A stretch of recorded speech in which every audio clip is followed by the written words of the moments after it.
Hi everyone, welcome to ദിശ academy. So നമ്മുടെ NTPC എക്സാമിന് ചോദിക്കാൻ വേണ്ടിയിട്ട് ഏറ്റവും കൂടുതൽ സാധ്യതയുള്ള 20 ടോപ്പിക്സ് ഏതൊക്കെയാണെന്നാണ് നമ്മളിവിടെ ഡിസ്കസ് ചെയ്യാൻ വേണ്ടിയിട്ട് പോകുന്നത്. ഓക്കെ, അപ്പോൾ ഞാൻ പറയുന്ന ഈ ടോപ്പിക്കുകൾ മാത്രമേ എക്സാമിന് ചോദിക്കൂ എന്നൊരു മീനിങ് ഇല്ല. ബേസിക് ആയിട്ട് നിങ്ങൾ നമ്മുടെ എക്സാമിന് ചോദിക്കുന്ന physics, chemistry, biology, economics, polity ഇതുപോലുള്ള എല്ലാ സബ്ജക്ട്സിൻ്റെയും അതായത് ബേസിക് ആയിട്ട് എല്ലാവരും പഠിച്ചിരിക്കേണ്ട കുറച്ച് സാധനങ്ങളുണ്ട്. എന്തൊക്കെയാണെന്ന് വെച്ച് കഴിഞ്ഞാൽ ഫിസിക്സ്, കെമിസ്ട്രി, ബയോളജി, പിന്നെ പൊളിറ്റിക്സ്, എക്കണോമിക്സ്, ജോഗ്രഫി, ഹിസ്റ്ററി. അപ്പോൾ ഇത്രയും കാര്യങ്ങൾ നിങ്ങൾ നിർബന്ധമായിട്ടും പഠിക്കണമെന്ന് വെച്ച് കഴിഞ്ഞാൽ ഏറ്റവും ബേസിക് ആയിട്ടുള്ള കാര്യങ്ങൾ ഈ സബ്ജക്റ്റിനെ പറ്റിയെല്ലാം നിങ്ങൾക്കൊരു മിനിമം ധാരണ വേണം. അതുപോലെ ഇത് NTPC എക്സാം ആയതുകൊണ്ട് തന്നെ ഫിസിക്സ്, കെമിസ്ട്രി, ബയോളജിക്ക് ഒരുപാട് ഇമ്പോർട്ടൻസ് ഉണ്ട്. അത് നിങ്ങൾ മാക്സിമം ടോപ്പിക്സ് നല്ലോണം പഠിച്ചു വെക്കാൻ തന്നെ നോക്കണം. കാരണം ഈ ടോപ്പിക്സിൽ നിന്ന് ഓൾമോസ്റ്റ് ബേസിക് ആയിട്ടുള്ള ക്വസ്റ്റ്യൻസ് ഒരുപാട് വരാൻ വേണ്ടിയിട്ട് ചാൻസ് ഉണ്ട്. അപ്പോൾ എല്ലാവരും ആൻസർ ചെയ്യുന്ന ക്വസ്റ്റ്യൻസ് ആണ് അത് നിങ്ങളും ആൻസർ ചെയ്താൽ മാത്രമേ നിങ്ങൾ ആ കോമ്പറ്റീഷനിൽ വരത്തുള്ളൂ. ഇപ്പം ഒരു 10 ലക്ഷം പേര് എക്സാമിന് അപ്ലൈ ചെയ്താലും അതിന് കൃത്യമായിട്ട് പ്രിപ്പയർ ചെയ്ത് എക്സാം എഴുതുന്ന ആൾക്കാർ 1-2 ലക്ഷമേ കാണത്തുള്ളൂ. അപ്പോൾ ആ ഒരു കോമ്പറ്റീഷനിലേക്ക് ശരിക്കും കോമ്പറ്റീഷൻ നടക്കുന്നത് അപ്ലൈ ചെയ്യുന്ന 10 ലക്ഷം പേരുടെ ഇടയിലല്ല, ശരിക്കും പ്രിപ്പയർ ചെയ്ത് എക്സാം എഴുതാൻ വേണ്ടിയിട്ടിരിക്കുന്ന ഒരു 2 ലക്ഷം പേരുടെ ഇടയിലാണ് ആക്ച്വൽ കോമ്പറ്റീഷൻ നടക്കുന്നത്. അപ്പോൾ ഈ ആക്ച്വൽ കോമ്പറ്റീഷനിലേക്ക് വരണമെങ്കിൽ തന്നെ നിങ്ങൾ ഈ ബേസിക് ആയിട്ടുള്ള സബ്ജക്റ്റുകൾ GK പഠിച്ചിട്ടുണ്ടായിരിക്കണം. അത് പഠിക്കാതെ നമുക്ക് വേറെ ഓപ്ഷൻ ഒന്നുമില്ല. ഏറ്റവും ബേസിക് ആയിട്ട് ഇവിടുന്ന് ചോദിക്കുന്ന കാര്യങ്ങൾ നിങ്ങൾ പഠിച്ചിരിക്കണം. പിന്നെ ഇത് NTPC എക്സാം ആയതുകൊണ്ട് തന്നെ നിങ്ങൾ ഫിസിക്സ്, കെമിസ്ട്രി, ബയോളജി കുറച്ച് ഇമ്പോർട്ടൻസ് കൊടുത്ത് പഠിക്കുക. അവിടെ നിന്ന് കൂടുതൽ ക്വസ്റ്റ്യൻസ് നിങ്ങളോട് ചോദിക്കാനുള്ള ചാൻസ് ഉണ്ട്. പിന്നെ ബാക്കി ഈ പൊളിറ്റിക്സ്, എക്കണോമിക്സ്, ജോഗ്രഫി, ഹിസ്റ്ററി ഇതിലൊക്കെ നിങ്ങൾക്ക് അറിയുന്ന കാര്യങ്ങൾ നിങ്ങൾ മാക്സിമം നല്ലോണം റിവിഷൻ ചെയ്ത് പഠിക്കാൻ വേണ്ടിയിട്ട് വെക്കുക. അതുപോലെ തന്നെ സ്റ്റാറ്റിക് GK നിങ്ങൾ മാക്സിമം നിങ്ങൾ കവർ ചെയ്യാൻ വേണ്ടിയിട്ട് നോക്കുക. സ്റ്റാറ്റിക് GK അതുപോലെ തന്നെ current affairs maximum 2023 full stress കൊടുത്ത് എല്ലാ കാര്യങ്ങളും പഠിക്കുക. 2024 as much as possible cover ചെയ്യുക. 2022 ഒരു പകുതിക്ക് ശേഷം, ഒരു ജൂൺ ജൂലൈക്ക് ശേഷം ഇങ്ങോട്ടുള്ള കാര്യങ്ങൾ നിങ്ങൾ മാക്സിമം കവർ ചെയ്യാൻ വേണ്ടിയിട്ട് നോക്കുക. എക്സാമിന് ഇനി എങ്ങനെ പോയാലും ഒരു 5-6 മാസം ഉണ്ടാവും, മിനിമം ഒരു 5 മാസമെങ്കിലും കിട്ടും. അപ്പോൾ ആ സമയത്തിൻ്റെ ഇടയ്ക്ക് നിങ്ങൾക്ക് കറണ്ട് അഫയേഴ്സും ഇങ്ങനെ കവർ ചെയ്യാൻ വേണ്ടിയിട്ട് പറ്റും കേട്ടോ. കറണ്ട് അഫയേഴ്സ് മാക്സിമം നമ്മൾ ക്ലാസ്സസും പ്രൊവൈഡ് ചെയ്യാൻ വേണ്ടിയിട്ട് നോക്കാം, ഇത്രയും കവർ ചെയ്യാൻ പറ്റുന്നത് പോലെ. പക്ഷേ എന്തായാലും ഇത്രയും കാര്യങ്ങൾ നിങ്ങൾക്ക് ഓൾമോസ്റ്റ് കവർ ചെയ്യാൻ വേണ്ടിയിട്ട് പറ്റും. ഇത്രയും കാര്യങ്ങൾ നിങ്ങൾ ബേസിക് ആയിട്ട് എല്ലാവരും പഠിക്കുന്നത് പോലെ പഠിച്ചിരിക്കണം കേട്ടോ. അതല്ലാതെ നിങ്ങൾ ഈ കൂട്ടത്തിൽ വിട്ടുപോകുന്ന അല്ലെങ്കിൽ ഇതിൽ നിന്ന് കുറച്ച് പുറത്തുനിന്ന് ചോദിക്കുന്ന അല്ലെങ്കിൽ ഏറ്റവും ഫ്രീക്വൻ്റ് ആയിട്ട് ചോദിക്കുന്ന GK ടോപ്പിക്കുകൾ എന്തൊക്കെയാണെന്നാണ് നമ്മളിവിടെ ഡിസ്കസ് ചെയ്യാൻ വേണ്ടിയിട്ട് പോകുന്നത്.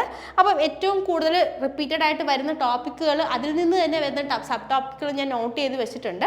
നിങ്ങൾക്ക് ഇത് കണ്ട് ഒരു നോട്ട് പ്രിപ്പയർ ചെയ്ത് കഴിഞ്ഞാൽ നിങ്ങൾക്ക് നിങ്ങളുടെ എക്സ്ട്രാ നിങ്ങൾ പഠിക്കേണ്ട കാര്യങ്ങളെല്ലാം, അതായത് കോമ്പറ്റീഷനിൽ നിങ്ങൾ ഈ ബേസിക് കാര്യങ്ങൾ പഠിക്കുമ്പോൾ തന്നെ വരും. അതിൽ നിന്ന് നിങ്ങൾ റാങ്കിലേക്ക് വരാൻ വേണ്ടിയിട്ട് നിങ്ങൾ പഠിക്കേണ്ട കാര്യങ്ങളെല്ലാം കവർ ചെയ്തിട്ടുണ്ടോ എന്ന് നിങ്ങൾക്ക് ഉറപ്പ് വരുത്താൻ വേണ്ടിയിട്ട് പറ്റും. ഒരു പെന്നും പേപ്പറും എടുത്തിട്ട് പറയുന്ന ടോപ്പിക്കുകൾ നിങ്ങൾ എന്ത് ചെയ്യുക, നിർബന്ധമായിട്ടും എഴുതി വയ്ക്കുക. അതിൽ നിന്ന് പറയുന്ന സബ് ടോപ്പിക്കുകളും കൂടെ നോട്ട് ചെയ്ത് വെക്കുക. സോ നിങ്ങൾ പഠിക്കുന്ന സമയത്ത് നിങ്ങൾക്ക് അത് ഫോളോ ചെയ്ത് പോകാം. നിങ്ങൾ ഈ കാര്യങ്ങളൊക്കെ കവർ ചെയ്യുന്നുണ്ടോ, കവർ ചെയ്യുന്നില്ല എന്ന് ഉള്ള കാര്യം. അപ്പോൾ NTPC എക്സാമിൻ്റെ പാറ്റേണിനെ പറ്റി നിങ്ങൾക്ക് അറിയില്ലെങ്കിൽ ഞാൻ ജസ്റ്റ് ഒന്ന് പറയാം. പാറ്റേണിനെ പറ്റി അറിയാമെങ്കിൽ അടുത്ത് വരുന്ന ഒരു 2 മിനിറ്റ് നിങ്ങൾ വേണമെങ്കിൽ സ്കിപ്പ് ചെയ്തോളൂ കേട്ടോ. അപ്പോൾ NTPC എക്സാമിന് 2 സ്റ്റേജുകളായിട്ടാണ് എക്സാം നടക്കുന്നത്. സ്റ്റേജ് 1 ഉണ്ട്, സ്റ്റേജ് 2 ഉണ്ട്. സ്റ്റേജ് 1 നിങ്ങൾക്ക് മാത്സ്, റീസണിങ്, ജനറൽ അവയർനെസ് അല്ലെങ്കിൽ GK GSൻ്റെ ക്വസ്റ്റ്യൻസ് ആണ് ഉണ്ടാവുക. മാത്സ് 30 ക്വസ്റ്റ്യൻസ് ഉണ്ടായിരിക്കും, റീസണിങ് 30 ക്വസ്റ്റ്യൻസ് ഉണ്ടായിരിക്കും, GK 40 ക്വസ്റ്റ്യൻസ് ഉണ്ടായിരിക്കും. ഇത് NTPC എക്സാം ആയതുകൊണ്ട് തന്നെ പകുതിയോളം ക്വസ്റ്റ്യൻസ് നിങ്ങൾക്ക് ഫിസിക്സ്, കെമിസ്ട്രി, ബയോളജി പഠിച്ചാൽ മാത്രം കിട്ടും. നിങ്ങൾക്ക് തീരെ ബാക്കി സബ്ജക്റ്റുകളൊന്നും അറിയില്ലെങ്കിലും നിങ്ങൾ GKയിൽ ഏറ്റവും ആദ്യം ചെയ്യേണ്ടത് ഫിസിക്സ്, കെമിസ്ട്രി, ബയോളജി മാക്സിമം നന്നായിട്ട് പഠിക്കുക. സ്റ്റാറ്റിക് GK മാക്സിമം കവർ ചെയ്യുക, കറണ്ട് അഫയേഴ്സ് കവർ ചെയ്യുക. അപ്പോൾ തന്നെ നിങ്ങൾക്കൊരു 30 ക്വസ്റ്റ്യന് മേലെ ആൻസർ ചെയ്യാൻ വേണ്ടിയിട്ട് പറ്റും. അപ്പോൾ ഇത്രയും കാര്യങ്ങൾ നിങ്ങൾ നിർബന്ധമായിട്ടും പഠിച്ചിരിക്കണം എന്നുള്ളത് ഓർക്കുക കേട്ടോ. അപ്പോൾ മൊത്തം 100 ക്വസ്റ്റ്യൻസ്, ഒരു ക്വസ്റ്റ്യൻ 1 മാർക്ക് വെച്ചിട്ടാണ് വരിക. അപ്പോൾ നിങ്ങൾക്ക് 100 മാർക്കിനായിരിക്കും ഈ എക്സാം നടക്കുക, സ്റ്റേജ് 1 എക്സാം നടക്കുക. അപ്പോൾ ഈ സ്റ്റേജ് 1 എക്സാം 90 മിനിറ്റ് അല്ലെങ്കിൽ 1.5 മണിക്കൂർ എക്സാം ആണ്. നെഗറ്റീവ് മാർക്കിംഗ് ഉണ്ട് കേട്ടോ, നെഗറ്റീവ് മാർക്കിംഗ് ഉണ്ട്. 1/3 മാർക്സ് ആണ് ഇവിടെ നെഗറ്റീവ് മാർക്കിംഗ് വരിക. അത് കഴിഞ്ഞിട്ട് നമ്മൾ ടയർ 2ലേക്ക് പോകുന്ന സമയത്ത് ടയർ 1ൽ ഒരു പർട്ടിക്കുലർ മാർക്ക് ക്വാളിഫയിങ് മാർക്കായിട്ട് വെക്കും. അത് ക്ലിയർ ചെയ്യുന്ന എല്ലാവരും ടയർ 2ലേക്ക് പോകും. ടയർ 2 എന്ന് പറയുന്നത് റിട്ടേൺ എക്സാം ആണ്. ടയർ 1 ക്ലിയർ ചെയ്തതിൻ്റെ പേരിൽ നിങ്ങൾക്ക് ജോലി കിട്ടില്ല, നിങ്ങൾക്ക് ടയർ 2 എക്സാമിലേക്ക് പോകാൻ മാത്രമേ പറ്റത്തുള്ളൂ. അപ്പോൾ ടയർ 2 എക്സാമും കൂടെ ക്ലിയർ ചെയ്താലാണ് നിങ്ങൾക്ക് ഒരു ജോബ് എന്നുള്ളൊരു വേക്കൻസി, ഒരു ഓപ്പർച്യൂണിറ്റി കിട്ടുക കേട്ടോ. ടയർ 2 എക്സാം കൂടെ ക്ലിയർ ചെയ്ത് കഴിഞ്ഞാൽ നിങ്ങൾക്ക് ജോലി കിട്ടും. പിന്നെ നിങ്ങൾക്ക് മെഡിക്കൽ ഉണ്ടായിരിക്കും, അതുപോലെ തന്നെ ഡോക്യുമെൻറ്റ് വെരിഫിക്കേഷൻ ഉണ്ടായിരിക്കും. ഇതിന് രണ്ടിന് മുന്നേ ടയർ 2ന് ശേഷം ചില പോസ്റ്റുകൾക്ക് ടൈപ്പിംഗ് ടെസ്റ്റോ സ്കിൽ ടെസ്റ്റോ കമ്പ്യൂട്ടർ ബേസ്ഡ് ആപ്റ്റിറ്റ്യൂഡ് ടെസ്റ്റുകളോ ഒക്കെ ഉണ്ട് കേട്ടോ. ഇങ്ങനെ ഒരു 3 സ്റ്റേജിലാണ് എക്സാം നടക്കുക. അതിനുശേഷം നിങ്ങൾക്ക് ഡോക്യുമെൻറ്റ് വെരിഫിക്കേഷനും മെഡിക്കലും ഉണ്ടായിരിക്കും. ഓക്കെ, അപ്പോൾ ഇതിനകത്ത് ടയർ 2ൻ്റെ പാറ്റേൺ എന്ന് പറയുമ്പോഴും സെയിം പാറ്റേൺ ആണ്. ക്വസ്റ്റ്യൻ്റെ നമ്പറിൽ ചെറിയ വ്യത്യാസമുണ്ട്. അതായത് മാത്സ് 30 ക്വസ്റ്റ്യന് പകരം ഇവിടെ 35 ക്വസ്റ്റ്യൻസ് ചോദിക്കും. റീസണിങ് 30 ക്വസ്റ്റ്യന് പകരം 35 ക്വസ്റ്റ്യൻസ്. GK 40 ക്വസ്റ്റ്യന് പകരം 50 ക്വസ്റ്റ്യൻ കേട്ടോ. അപ്പോൾ GKക്ക് എത്ര ഇമ്പോർട്ടൻസ് ഉണ്ടെന്ന് നിങ്ങൾക്ക് മനസ്സിലായല്ലോ. 40 ക്വസ്റ്റ്യൻ വരെ ഇവിടെ 50 ക്വസ്റ്റ്യൻ. അപ്പോൾ മൊത്തം 120 ക്വസ്റ്റ്യൻസ് ചോദിക്കും. 120 മാർക്ക് തന്നെയാണ്, ഒരു ക്വസ്റ്റ്യൻ 1 മാർക്ക് തന്നെയാണ് ഇവിടെയും. പക്ഷേ ഇവിടെ വരുന്ന വ്യത്യാസം എന്ന് വെച്ച് കഴിഞ്ഞാൽ ഇവിടെ ക്വസ്റ്റ്യൻ്റെ നമ്പർ കൂടി അല്ലേ, ക്വസ്റ്റ്യൻ നമ്പർ 20 ക്വസ്റ്റ്യൻ കൂടി മൊത്തത്തിൽ. പക്ഷേ എന്താണ് വ്യത്യാസം? ഇവിടെ ടൈമിന് മാറ്റമൊന്നുമില്ല. കഴിഞ്ഞ പ്രാവശ്യം 100 ക്വസ്റ്റ്യൻ എഴുതാൻ നിങ്ങൾക്ക് 1.5 മണിക്കൂർ അല്ലെങ്കിൽ 90 മിനിറ്റ് ആയിരുന്നു സമയം. ഇവിടെ 120 ക്വസ്റ്റ്യൻ അറ്റൻഡ് ചെയ്യാനും നിങ്ങൾക്ക് എത്രയേ സമയമുള്ളൂ? 1.5 മണിക്കൂർ അല്ലെങ്കിൽ 90 മിനിറ്റ് സമയമുള്ളൂ. അപ്പം അതാണ് ഇവിടെ വരുന്ന ഒരു വ്യത്യാസം എന്ന് പറഞ്ഞാൽ നമ്പർ ഓഫ് ക്വസ്റ്റ്യൻസ് കൂടുന്നുണ്ട്, പക്ഷേ ടൈം കൂടുന്നില്ല. ബാക്കി മാർക്കൊക്കെ സെയിം ആണ്. നെഗറ്റീവ് മാർക്കിംഗ് ഇവിടെയും ഉണ്ട്. 1/3 മാർക്സ് തന്നെയാണ് നെഗറ്റീവ് മാർക്കിംഗ് വരിക. പക്ഷേ സ്റ്റേജ് 2 ക്ലിയർ ചെയ്ത് കഴിഞ്ഞാൽ നിങ്ങൾക്ക് നേരെ പിന്നെ സ്കിൽ ടെസ്റ്റോ അല്ലെങ്കിൽ CBAT ഒക്കെ അറ്റൻഡ് ചെയ്യാൻ വേണ്ടിയിട്ട് പറ്റും. അപ്പോൾ ഇങ്ങനെയാണ് റെയിൽവേ എക്സാംസ് നടക്കുക. അപ്പോൾ നിങ്ങൾക്ക് കാണുമ്പോൾ മനസ്സിലാവും ടയർ 1ൽ 40 ക്വസ്റ്റ്യൻ, ടയർ 2ൽ 50 ക്വസ്റ്റ്യൻ. അപ്പോൾ ഒരുപാട് ഇമ്പോർട്ടൻസ് ഉണ്ട് NTPC എക്സാംസിന്. GK അറിയാതെ നമുക്ക് മാത്സും റീസണിങ്ങും മാത്രം പഠിച്ചുകൊണ്ട് NTPC എക്സാംസ് ക്ലിയർ ചെയ്യാൻ വേണ്ടിയിട്ട് പറ്റത്തില്ല. അപ്പോൾ നിങ്ങൾ പഠിക്കുന്ന സമയത്ത് ഞാൻ ഇനി പറയുന്ന GK ടോപ്പിക്സ് നിങ്ങൾ കവർ ചെയ്യുന്നുണ്ടോ നിങ്ങൾ ഉറപ്പുവരുത്തുക. ഓക്കെ, അപ്പോൾ ഇനി നിങ്ങൾക്ക് ഒറ്റയ്ക്ക് ഇതൊക്കെ പഠിക്കാൻ എന്തെങ്കിലും ബുദ്ധിമുട്ടുണ്ട്, അല്ലെങ്കിൽ എന്തൊക്കെയാണ് പഠിക്കേണ്ടതെന്ന് അറിയില്ല, ഈ പറയുന്ന ടോപ്പിക്കുകളുമായിട്ട് റിലേറ്റ് ചെയ്തിട്ടുള്ള ഫാക്ടേഴ്സൊക്കെ എവിടെ നിന്ന് ഗ്യാദർ ചെയ്യണം എന്നറിയില്ല, ബുക്കുകൾ വാങ്ങിച്ചു കഴിഞ്ഞാൽ അത് നിങ്ങൾക്ക് ഇറേഴ്സ് ഉണ്ടോ എന്ന് ഡൗട്ട് ഉണ്ട്, അല്ലെങ്കിൽ ഒരുപാട് ബുക്കുകൾ പർച്ചേസ് ചെയ്യേണ്ടി വരുന്നു, പല ടൈപ്പ് ബുക്കുകൾ വാങ്ങേണ്ടി വരുന്നു, അങ്ങനെയൊക്കെ ബുദ്ധിമുട്ടുണ്ടെങ്കിൽ നിങ്ങൾക്ക് നമുക്ക് ഓൺലൈൻ കോഴ്സ് ഉണ്ട്, അത് പർച്ചേസ് ചെയ്യുന്നതിനെ പറ്റിയിട്ട് ആലോചിക്കാം. GKക്ക് വളരെ ഇമ്പോർട്ടൻസ് കൊടുത്തിട്ടാണ് നമ്മൾ ഓൺലൈൻ കോഴ്സ് പോകുക. GKക്ക് മാത്രമല്ല, മാത്സിനും റീസണിങ്ങിനും അതിൻ്റെ കൂടെ തന്നെ GKക്ക് നമുക്ക് സ്റ്റാറ്റിക് GKക്ക് കറണ്ട് അഫയേഴ്സിന് അല്ലാതെ തന്നെ ഓരോ സബ്ജക്റ്റുകളും സെപ്പറേറ്റ്, ഇപ്പോൾ physics, chemistry, biology, polity, economics, geography, history എല്ലാം തന്നെ നമ്മൾ സെപ്പറേറ്റ് ആയിട്ട് കോഴ്സ് എടുക്കുന്നുണ്ട്. അതായത് നമ്മുടെ NTPC കോഴ്സിനകത്ത് ഇതിൻ്റെ എല്ലാം തന്നെ സെപ്പറേറ്റ് ക്ലാസ്സുകൾ നിങ്ങൾക്ക് കിട്ടുന്നുണ്ട്. നമ്മുടെ തന്നെ കോഴ്സ് വാങ്ങണം എന്ന് ഞാൻ നിർബന്ധം പറയത്തില്ല. നിങ്ങൾക്ക് എവിടെയാണോ, ഏത് പ്ലാറ്റ്ഫോമിലാണോ ട്രസ്റ്റ് ചെയ്യാൻ പറ്റുന്നത് അവരുടെ കോഴ്സ് നിങ്ങൾ വാങ്ങുക. ഏത് കോഴ്സായാലും വാങ്ങുന്നതിന് മുന്നേ നിങ്ങൾക്ക് അവരുടെ ഫ്രീ ക്ലാസ്, നിങ്ങൾ പൈസ കൊടുക്കുകയല്ലേ, അപ്പോൾ പേ ചെയ്യുന്നതിന് മുന്നേ അവരുടെ ഫ്രീ ക്ലാസ്സുകൾ അവൈലബിൾ ആണോ അല്ലെങ്കിൽ ഡെമോ ക്ലാസ്സുകൾ അവൈലബിൾ ആണോ നിങ്ങളൊന്ന് ചെക്ക് ചെയ്യുക. ഡെമോ ക്ലാസ് കണ്ട് ആ ആപ്പിൻ്റെ ഇൻ്റർഫേസ് ഒക്കെ കണ്ട് നിങ്ങളൊന്ന് സാറ്റിസ്ഫൈഡ് ആണെങ്കിൽ മാത്രം നിങ്ങൾ ആ ഒരു പർട്ടിക്കുലർ പ്ലാറ്റ്ഫോമിലേക്ക് പൈസ ഇൻവെസ്റ്റ് ചെയ്യുന്നതിനെ പറ്റിയിട്ട് ആലോചിക്കുക. അപ്പോൾ ചില സ്ഥലങ്ങൾ ഇപ്പോൾ ചീപ്പായിരിക്കും, നമ്മൾ വിചാരിക്കും 500 രൂപയിലുള്ളൂ മേടിക്കാം. പക്ഷേ അങ്ങനെ ചെയ്യുമ്പോൾ നമുക്ക് കിട്ടുന്ന കണ്ടന്റിൽ ചിലപ്പോൾ പ്രശ്നം ഉണ്ടാകും. ജസ്റ്റ് ചുമ്മാ എന്തെങ്കിലും കണ്ടന്റ് കൊണ്ടുവന്ന് കോപ്പി പേസ്റ്റ് ചെയ്ത് നിങ്ങളെ മിസ്ഗൈഡ് ചെയ്യാൻ ചാൻസ് ഉണ്ട് അല്ലേ. കാരണം GK എന്ന് പറയുമ്പോൾ ഭയങ്കര വാസ്റ്റാണ്. അപ്പോൾ അതിനകത്ത് നിങ്ങൾ ഫോക്കസ് ചെയ്ത് പഠിക്കേണ്ട ഏരിയാസ് ഉണ്ട്. ഓക്കെ, അപ്പോൾ ആ ഫോക്കസ് ചെയ്ത് പഠിക്കേണ്ട ഏരിയാസ് നിങ്ങൾ ഫോക്കസ് ചെയ്ത് പഠിച്ചിട്ടേ കാര്യമുള്ളൂ. റാൻഡമായിട്ട് എല്ലാം കൊണ്ടുവന്ന് കുറേ PPTയിൽ ഇങ്ങനെ പ്രിൻറ്റ് ചെയ്ത് അല്ലെങ്കിൽ ടൈപ്പ് ചെയ്ത് വെച്ചിട്ട് അതെല്ലാം നിങ്ങളോട് കാണാപ്പാഠം പഠിക്കാൻ പറഞ്ഞു കഴിഞ്ഞാൽ അതിന് പോയിന്റ് ഇല്ലല്ലോ. അപ്പോൾ പ്രീവിയസ് ഇയർ ക്വസ്റ്റ്യൻസ് ബേസ് ചെയ്ത് അത് അനലൈസ് ചെയ്ത് നല്ല രീതിയിൽ ക്ലാസ്സുകൾ തരുന്ന ഏത് ആപ്പിനെയും ഏത് പ്ലാറ്റ്ഫോമിനെയും നിങ്ങൾക്ക് ട്രസ്റ്റ് ചെയ്യാം. ഇല്ല നിങ്ങൾക്ക് ഒരു ഓഫ്ലൈൻ കോച്ചിങ് സെൻറ്ററിൽ പോകാൻ പറ്റുമെങ്കിൽ അത് വളരെ നല്ലതാണ്. നിങ്ങൾക്ക് കുറച്ചും കൂടെ ഫോക്കസ്ഡ് ആയിട്ട് ചിലപ്പോൾ ഒരു ഓഫ്ലൈൻ കോച്ചിങ് സെൻറ്ററിൽ പോയി കഴിഞ്ഞാൽ പഠിക്കാൻ വേണ്ടിയിട്ട് പറ്റും. ഇനി അതിനൊന്നുമുള്ള ഒരു സാഹചര്യം ഇല്ല, ജോലി ചെയ്യുവാണ് അല്ലെങ്കിൽ വേറെ എന്തെങ്കിലും കോഴ്സ് പഠിക്കുകയാണ് അല്ലെങ്കിൽ വീട്ടിൽ ലൈക്ക് ഹൗസ് വൈഫാണ്, അങ്ങനെയൊക്കെ ഉണ്ട്, നമുക്ക് പുറത്ത് ഇറങ്ങാനും, അതായത് ഇപ്പോൾ കുട്ടികളൊക്കെ ഉള്ളവർക്കൊക്കെ എപ്പോഴും ഒരു ഓഫ്ലൈൻ സെൻറ്ററിൽ പോയിട്ട് രാവിലെ മുതൽ വൈകിട്ട് വരെ ഇരുന്ന് പഠിക്കാനൊക്കെ ഒരു ഡിഫിക്കൽട്ടി ഉണ്ടാവില്ല. അങ്ങനെയൊക്കെ ഉള്ളവർക്ക് നമ്മുടെ കോഴ്സിനെ പറ്റി ഒന്ന് ആലോചിക്കാം. ദിശ ലേണിംഗ് ആപ്പ് ഡൗൺലോഡ് ചെയ്ത് കഴിഞ്ഞാൽ നിങ്ങൾക്ക് ഒരുപാട് ഫ്രീ ക്ലാസ്സുകൾ അതായത് നമ്മുടെ NTPC കോഴ്സിന് തന്നെ ഫ്രീ ക്ലാസ്സുകളും ഡെമോ ക്ലാസ്സുകളും ഈ ആപ്പിൽ കാണാൻ പറ്റും. കണ്ട് നിങ്ങൾ സാറ്റിസ്ഫൈഡ് ആണെങ്കിൽ മാത്രം വാങ്ങിയാൽ മതി കേട്ടോ. അപ്പം ആപ്പിൽ കോഴ്സിൻ്റെ ഡീറ്റെയിൽസ് അറിയണമെന്നുണ്ടെങ്കിൽ ഈ നമ്പർ 8075753676 ഈ നമ്പറിലേക്ക് വിളിച്ചു കഴിഞ്ഞാൽ അവർ ആപ്പിൻ്റെ ലിങ്കും അതുപോലെ തന്നെ കോഴ്സിൻ്റെ ഡീറ്റെയിൽസും ഒക്കെ പറഞ്ഞു തരും. ഇല്ല എക്സാമിനെ പറ്റിയുള്ള എന്തെങ്കിലും എൻക്വയറീസ് ഉണ്ടെങ്കിൽ ഈ നമ്പറിൽ നിങ്ങൾ വിളിച്ചാൽ മതി. അപ്പോൾ നമ്മൾ പറഞ്ഞുകൊണ്ടിരുന്നത് നമ്മുടെ ഇമ്പോർട്ടൻ്റ് ആയിട്ടുള്ള GK ടോപ്പിക്സിനെ പറ്റിയിട്ടല്ലേ. അപ്പോൾ അതിനെപ്പറ്റി പറയുന്ന സമയത്ത് ഏറ്റവും ഇമ്പോർട്ടൻ്റ് ആയിട്ട് നിങ്ങൾ പഠിക്കേണ്ട ആദ്യത്തെ 5 കാര്യങ്ങളാണ് reverse, organisations, sports, important years, festivals. Okay, ഇതിനകത്ത് എന്തൊക്കെയാണ് പഠിക്കേണ്ടതെന്ന് ഞാൻ പറയാം. ഇപ്പോൾ റിവേഴ്സ്, ഇന്ത്യൻ റിവേഴ്സ് തന്നെ നമുക്കറിയാം, ഹിമാലയൻ റിവേഴ്സും ഉണ്ട്, അതുപോലെ തന്നെ പെനിൻസുലാർ റിവേഴ്സും ഉണ്ട്. ഈ എല്ലാ റിവേഴ്സിനെയും ലിസ്റ്റ് ചെയ്യുക. ഓക്കെ, ഇന്ത്യൻ റിവേഴ്സ് എന്ന് പറയുമ്പോൾ നമ്മൾ ഇമ്പോർട്ടൻസ് കൊടുത്ത് പഠിക്കുന്ന കുറച്ച് റിവേഴ്സ് ഉണ്ടല്ലോ. അതായത് ഇപ്പോൾ സിന്ധു, ഗംഗ, യമുന, പിന്നെ പെനിൻസുലാർ റിവേഴ്സിലേക്ക് വരുമ്പം ഗോദാവരി, കാവേരി, അങ്ങനെയുള്ള ഏറ്റവും ഇമ്പോർട്ടൻ്റ് ആയിട്ടുള്ള കൃഷ്ണ, ഇങ്ങനത്തെ റിവറുകളെല്ലാം എടുക്കാം. ഈ റിവേഴ്സിൻ്റെ ഒറിജിൻ നിങ്ങൾ നിർബന്ധമായിട്ടും അറിയണം. ഓക്കെ, റിവേഴ്സിൻ്റെ ഒറിജിൻ പഠിക്കണം.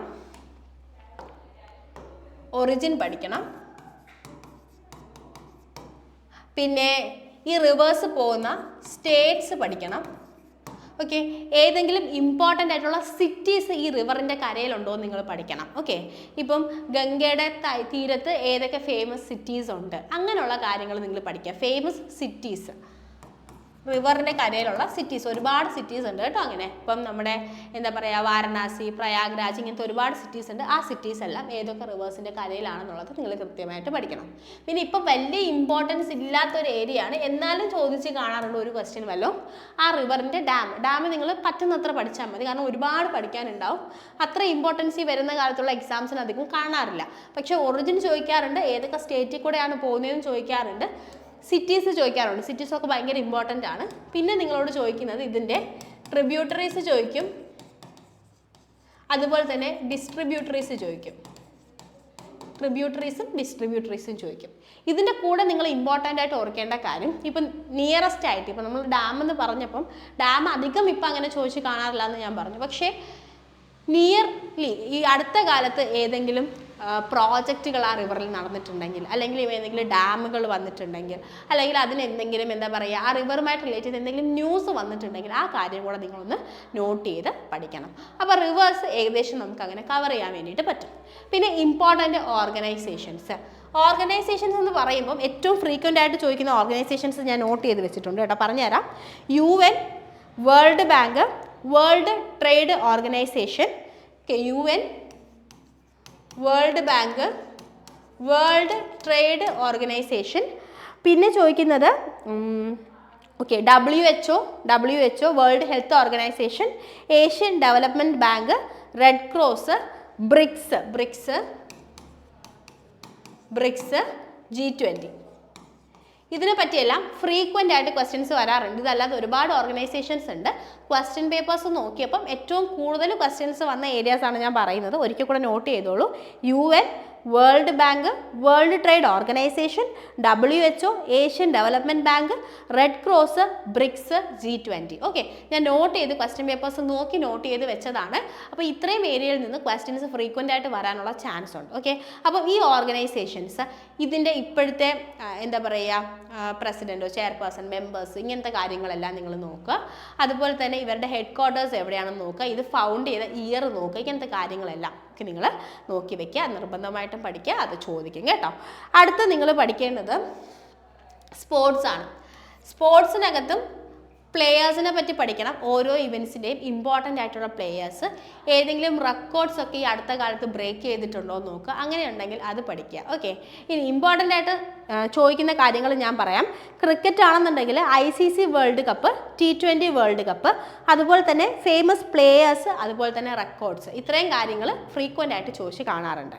പിന്നെ ഫുട്ബോളിലേക്ക് വരുമ്പോൾ FIFA വേൾഡ് കപ്പിലെ ക്വസ്റ്റ്യൻസ് ഫ്രീക്വൻ്റ് ആയിട്ട് വരാറുണ്ട്. ഹോക്കി ആണെങ്കിൽ ഹോക്കിയിൽ ഹിസ്റ്ററി ഓഫ് ഇന്ത്യൻ ഹോക്കി ചോദിക്കാറുണ്ട് കേട്ടോ. ഹിസ്റ്ററി ഓഫ് ഇന്ത്യൻ ഹോക്കി ചോദിക്കാറുണ്ട്. അതുപോലെ തന്നെ ഒളിമ്പിക്സ്, വേൾഡ് കപ്പ് പോലുള്ള ടൂർണമെൻറ്റ്സിനെ പറ്റിയിട്ടും ചോദിക്കാറുണ്ട്. പിന്നെ ബാഡ്മിൻ്റണിലേക്ക് വരുമ്പോൾ ഓൾ ഇംഗ്ലണ്ട് ഓപ്പൺ ചോദിക്കാറുണ്ട്, ഒളിമ്പിക്സ് ചോദിക്കാറുണ്ട്. അതുപോലെ തന്നെ പ്രൊമിനൻറ്റ് പ്ലെയേഴ്സിനെ പറ്റിയിട്ടും ഫ്രീക്വൻ്റ് ആയിട്ട് ക്വസ്റ്റ്യൻസ് വരാറുണ്ട്. ഓക്കെ, ഇനി അത്ലറ്റിക്സ് വരുന്ന സമയത്തും ഒളിമ്പിക്സ് ചോദിക്കും, കോമൺവെൽത്ത് ഗെയിംസ് ചോദിക്കും, പിന്നെ റീസെൻ്റ് ആയിട്ടുള്ള ഏതെങ്കിലും റെക്കോർഡ്സ് ബ്രേക്ക് ചെയ്തിട്ടുണ്ടോ എന്നുള്ള കാര്യം ചോദിക്കും. പിന്നെ ഇന്ത്യൻ അത്ലറ്റുകളെ പറ്റിയിട്ട് ക്വസ്റ്റ്യൻസ് ഫ്രീക്വൻ്റ് ആയിട്ട് വരാറുണ്ട് കേട്ടോ. ഇപ്പോൾ ഈ അടുത്ത കാലത്ത് ഏറ്റവും കൂടുതൽ ചോദിച്ച് കാണുന്നത് മിൽഖ സിംഗ്, നീരജ് ചോപ്ര പോലുള്ളവരെയാണ്. അപ്പോൾ ഈ കാര്യങ്ങൾ കൂടി നിങ്ങൾ നോട്ട് ചെയ്യുക. നിങ്ങൾ നോട്ട് ചെയ്യാന്ന് വെച്ച് കഴിഞ്ഞാൽ നിങ്ങൾ പഠിക്കുന്ന കൂട്ടത്തിൽ ഇതൊന്നും വിട്ടു പോകുന്നില്ല നിങ്ങൾ ഉറപ്പ് വരുത്തുക. കാരണം ഈ ഏരിയാസ് ഭയങ്കര വാസ്റ്റ് ആണല്ലോ. അപ്പം നിങ്ങൾക്ക് ചിലപ്പോൾ വിട്ടുപോകാനുള്ളൊരു ചാൻസ് ഉണ്ട്. ഇത്രയും കാര്യങ്ങൾ നിങ്ങൾ നിർബന്ധമായിട്ടും പഠിക്കുക. എക്സ്ട്രാ കാര്യങ്ങൾ നിങ്ങളെക്കൊണ്ട് പഠിക്കാൻ പറ്റുവാണെങ്കിൽ വെൽ ഗുഡ്, നിങ്ങൾ അതും കൂടെ പഠിക്കുക കേട്ടോ. പക്ഷേ ഇത്രയും കാര്യങ്ങൾ വിട്ടു പോകരുത്.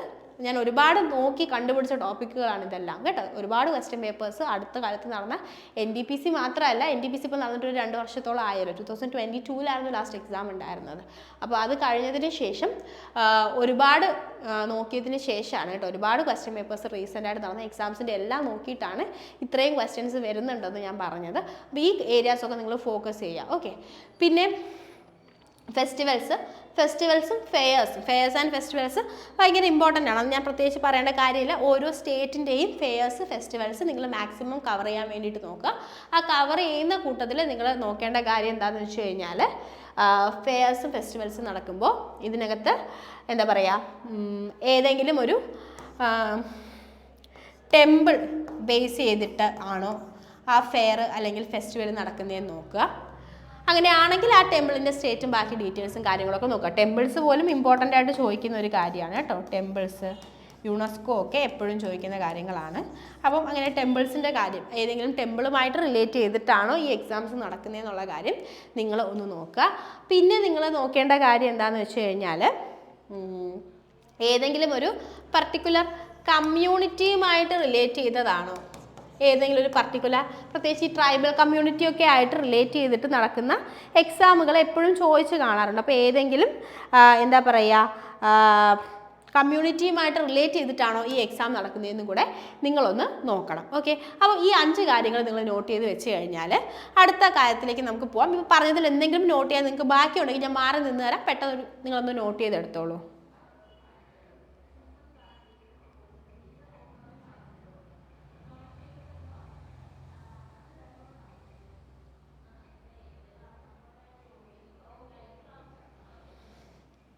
ഓക്കെ, കഴിഞ്ഞല്ലോ.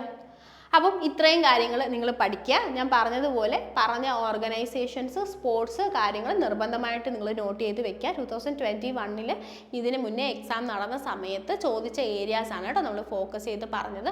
അത് കഴിഞ്ഞിട്ട് നടന്ന ഗവൺമെൻറ് എക്സാംസ്, സെൻട്രൽ ഗവൺമെൻറ് എക്സാംസും കൂടെ നമ്മൾ നോക്കിയിട്ടുണ്ട്. അപ്പം കാരണം കറണ്ട് അഫയേഴ്സ്, സ്റ്റാറ്റിക് GK അല്ല, ഇപ്പോൾ 2021 എന്ന് പറയുമ്പോൾ കുറച്ച് സമയമായല്ലോ. അപ്പം അതുകൊണ്ട് തന്നെ അവിടെ നിന്നും ചോദിച്ച ഇമ്പോർട്ടൻ്റ് ആയിട്ടുള്ള ഏരിയാസ് നമ്മളോട് ഇൻക്ലൂഡ് ചെയ്തിട്ടുണ്ട്. കാരണം static GK, current affairs, sports ഒക്കെ ആയിട്ട് റിലേറ്റ് ചെയ്ത കാര്യങ്ങളിൽ ഇതും കൂടെ ചോദിക്കാനുള്ളൊരു ചാൻസ് ഉണ്ട്. ലൈക്ക് അവിടുത്തെ ഒരു ഇൻഫ്ലുവൻസ് ഇവിടെയും കാണാനുള്ളൊരു ചാൻസ് ഉള്ളതുകൊണ്ട് അതും കൂടെയാണ് നമ്മൾ ഫോക്കസ് ഏരിയ ആയിട്ട് പറയുന്നത് കേട്ടോ. അപ്പോൾ അതുകൊണ്ട് നിങ്ങളത് നോക്കി പഠിക്കുക. ഓക്കെ. അപ്പോൾ ഇത്രയും കാര്യങ്ങൾ കഴിഞ്ഞ് കഴിഞ്ഞാൽ അടുത്ത ടോപ്പിക്സിലേക്ക് നമുക്ക് പോവാം. അടുത്ത് നിങ്ങൾ പഠിക്കേണ്ടത് ഡാൻസ് ഫോംസ് ആണ്. ഡാൻസ് ഫോംസ് പറയുമ്പോൾ നമുക്കറിയാം 8 ക്ലാസിക്കൽ ഡാൻസുകളുണ്ട്, അതുപോലെ തന്നെ ഒരുപാട് ഫോക്ക് ഡാൻസുകളും ഉണ്ട്. അപ്പോൾ ഈ 8 ക്ലാസിക്കൽ ഡാൻസും നിങ്ങൾ നിർബന്ധമായിട്ടും പഠിക്കണം. അതുമായിട്ട് റിലേറ്റ് ചെയ്തിട്ടുള്ള ഫേമസ് ആയിട്ടുള്ള ഡാൻസേഴ്സിൻ്റെ കാര്യം നിങ്ങൾ പഠിക്കണം. ഫേമസ് ഡാൻസ് പഠിക്കുമ്പോൾ തന്നെ ഡാൻസേഴ്സിൻ്റെ കാര്യം കൂടെ നിങ്ങൾ പഠിക്കുക കേട്ടോ. പിന്നെ ഫോക്ക് ഡാൻസ് പഠിക്കുക. ഫോക്ക് ഡാൻസ് പഠിക്കുന്ന സമയത്ത് അത് ഏതൊക്കെ സ്റ്റേറ്റുമായിട്ട് റിലേറ്റ് ചെയ്തിട്ടുള്ള കാര്യമാണെന്ന് കൂടെ നിങ്ങൾ വിട്ടുപോകാതെ പഠിക്കണം. അതുപോലെ തന്നെ ഏതെങ്കിലും ടെമ്പിൾ അല്ലെങ്കിൽ കമ്മ്യൂണിറ്റി ഒക്കെ റിലേറ്റ് ചെയ്തിട്ട് വരുന്ന ഒരു ഡാൻസ് ഫോമാണ് ഇതൊന്നും കൂടെ നിങ്ങൾ നോക്കി പഠിക്കണം. പിന്നെ മ്യൂസിക്കൽ ഇൻസ്ട്രുമെൻറ്റ്സ് പഠിക്കുക. അതുമായിട്ട് റിലേറ്റ് ചെയ്തിട്ടുള്ള ഫേമസ് ആയിട്ടുള്ള ഏതെങ്കിലും ആൾക്കാരുണ്ടാവും, അവരെയും കൂടെ പഠിക്കുക. ഓക്കെ. പിന്നെ ആർട്ടിക്കിൾസ്, പൊളിറ്റിക്കൽ വരുമ്പോൾ ആർട്ടിക്കിൾസ് അതുപോലെ തന്നെ അമെൻമെൻറ്റ്സ്, ഇത് രണ്ടും ഭയങ്കര ഇമ്പോർട്ടൻ്റ് ആണ്. അപ്പോൾ ആർട്ടിക്കിൾസും അമെൻമെൻറ്റ്സും നിങ്ങൾ ഒരു മടിയും ഇല്ലാതെ പഠിക്കുക. ഇമ്പോർട്ടൻ്റ് ആയിട്ട് റിപ്പീറ്റ് ചെയ്ത് ചോദിക്കുന്ന ആർട്ടിക്കിൾസ് നിങ്ങൾക്ക് പ്രീവിയസ് ഇയർ ക്വസ്റ്റ്യൻസ് നോക്കിക്കഴിഞ്ഞാൽ കിട്ടും. അപ്പോൾ ഇമ്പോർട്ടൻ്റ് ആർട്ടിക്കിൾസ് അതുപോലെ തന്നെ ഇമ്പോർട്ടൻ്റ് ആയിട്ട് വരുന്ന അമെൻമെൻറ്റ്സ് നിങ്ങൾ നിർബന്ധമായിട്ടും പഠിക്കണം.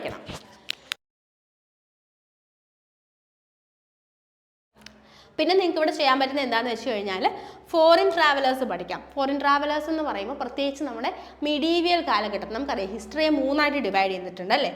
ആൻഷ്യൻ ഹിസ്റ്ററി ഉണ്ട്, നമ്മൾ ഈ ഇൻഡസ് വാലി സിവിലൈസേഷൻ ഒക്കെ പഠിക്കുന്ന ആൻഷ്യൻ ഹിസ്റ്ററി ഉണ്ട്, മിഡീവിയൽ ഹിസ്റ്ററി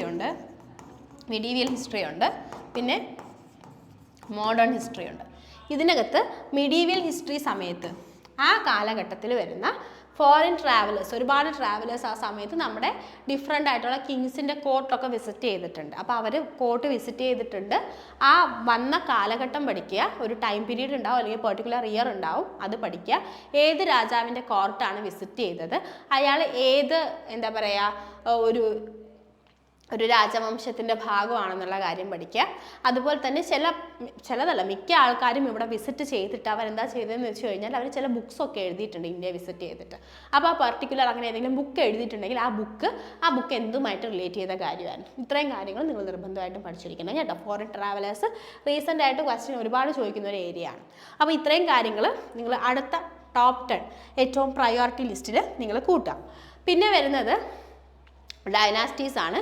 എല്ലാ ഡൈനാസ്റ്റീസും പഠിക്കണം. പണ്ടൊക്കെ ആണെങ്കിൽ ഡൽഹി സൽത്തനേറ്റൊക്കെ റിലേറ്റ് ചെയ്തിട്ടുള്ള കാര്യങ്ങളായിരുന്നു വന്നുകൊണ്ടിരുന്നത്. പക്ഷെ ഇപ്പം അങ്ങനെ മാത്രമല്ല, മുഗൾസ് ചോദിക്കാറുണ്ട്, പാല, അങ്ങനെ എല്ലാ റീജിയനിലുമുള്ള ആൾക്കാരെ ചോദിക്കാറുണ്ട്. അപ്പം ഓൾമോസ്റ്റ് ഇന്ത്യയിൽ എക്സിസ്റ്റ് ചെയ്തിരുന്ന എല്ലാ ഡൈനാസ്റ്റീസിൻ്റെയും ഫൗണ്ടേഴ്സ്, അവിടുത്തെ ലാസ്റ്റ് റൂളേഴ്സ്, ഇത് രണ്ടും നിർബന്ധമായിട്ടും പഠിക്കുക. ആ ഡൈനാസ്റ്റിയുടെ ഫൗണ്ടർ ആരാണ്, ലാസ്റ്റ് റൂളർ ആരാണ്.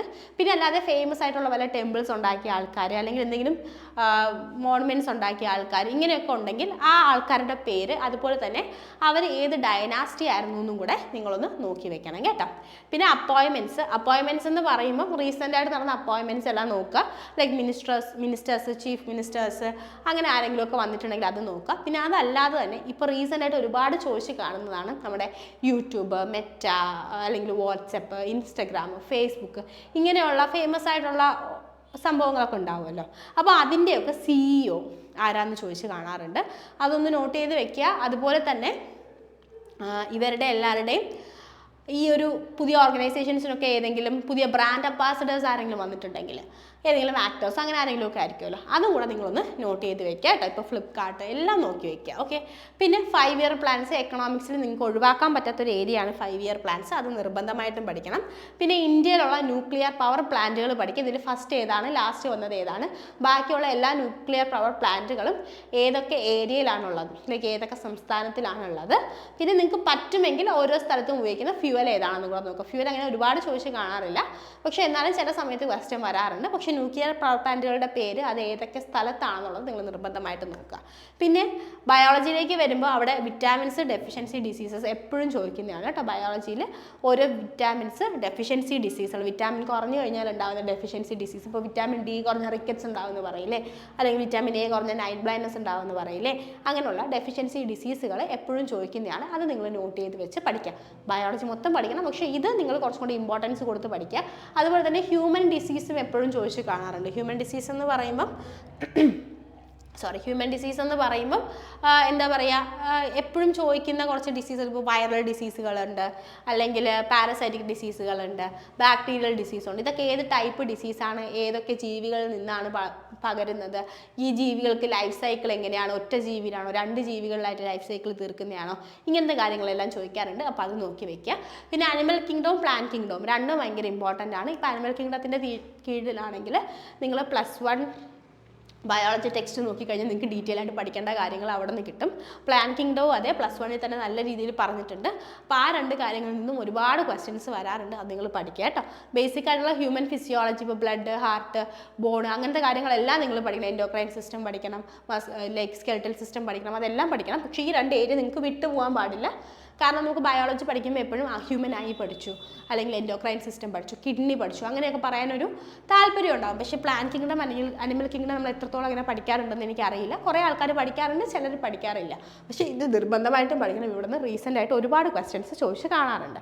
ഓക്കെ. പിന്നെ നിങ്ങൾ പഠിക്കേണ്ടത് കെമിക്കൽ റിയാക്ഷൻസ് ആണ്. കെമിക്കൽ റിയാക്ഷൻ എന്ന് പറയുമ്പോൾ പ്രത്യേകിച്ച് പല ടൈപ്പ് റിയാക്ഷൻസ് തന്നിട്ട് അത് ഏത് ടൈപ്പ് റിയാക്ഷൻ ആണെന്ന് എപ്പോഴും ചോദിക്കാറുണ്ട്. അതായത് ഇപ്പം കോമ്പിനേഷൻ റിയാക്ഷൻസ് ഉണ്ട്, ഡിസ്പ്ലേസ്മെൻറ്റ് റിയാക്ഷൻ ഉണ്ട്, ഓക്സിഡേഷൻ റിഡക്ഷൻ, റിഡോക്സ് റിയാക്ഷൻസ് ഉണ്ട്, പിന്നെ rusting of iron, like double displacement reactions, ഇങ്ങനത്തെ കാര്യങ്ങളൊക്കെ എപ്പോഴും ചോദിക്കും. അപ്പോൾ ടൈപ്പ് ഓഫ് റിയാക്ഷൻസ് നിങ്ങൾ നല്ലോണം പഠിക്കുക വിത്ത് എക്സാമ്പിൾസ്. കണ്ടു കഴിഞ്ഞാൽ അത് ഏത് ടൈപ്പ് റിയാക്ഷൻ ആണെന്ന് നിങ്ങൾക്ക് ഐഡൻറ്റിഫൈ ചെയ്യാനും കൂടെ പറ്റണം.